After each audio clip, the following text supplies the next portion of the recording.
各位小朋友，喺呢幾日我哋都喺度學習成為一位小小嘅建築師。一個建築師會繪圖、會設計，但係你知唔知道啊？真正嘅建築師唔單止坐喺圖則面前設計，更加願意走到工地上一磚一瓦咁樣參與建造。嗱，我呢一頂嘅安全帽呢，係用嚟保護頭部，免受傷害，讓工人能夠安心施工。今日咧，我戴上呢一頂嘅帽，唔單止係想保護我自己，而係想提醒自己，我要成為一個真正願意參與建造嘅人。但係問題嚟啦，一位建築者又能夠建造啲咩呢？佢需要材料嘅喎。咁讓我哋一齊嚟睇睇呢一頂安全帽會為我哋帶嚟啲乜嘢建築材料啊？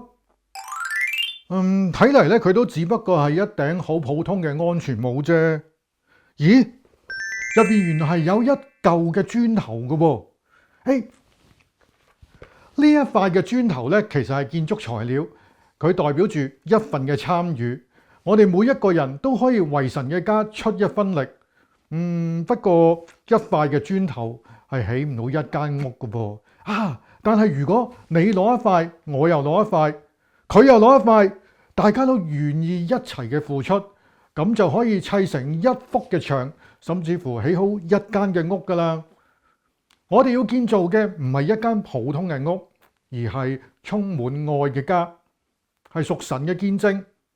每一塊磚頭其實都代表咗一份嘅愛，一個嘅行動，一個願意彼此相愛嘅心。聖經喺約翰福音13章35節嗰度咁樣講：你們若有彼此相愛的心，眾人因此就認出你們是我的門徒了。如果一個工地上只有一塊磚，其實係蓋唔成房子㗎。我哋需要好多磚頭先至能夠建造一座堅固嘅房子。同樣，如果只有一個人願意彼此相愛，咁係唔夠㗎。神希望我哋每一個人都願意學習愛人，咁樣世界先會變得更美好。同樣，當我哋去幫助別人，其他人就能夠從我哋身上見到耶穌，讓我哋成為愛嘅建築師，用愛嚟建造美好嘅關係，讓世界睇到我哋係耶穌嘅門徒啊！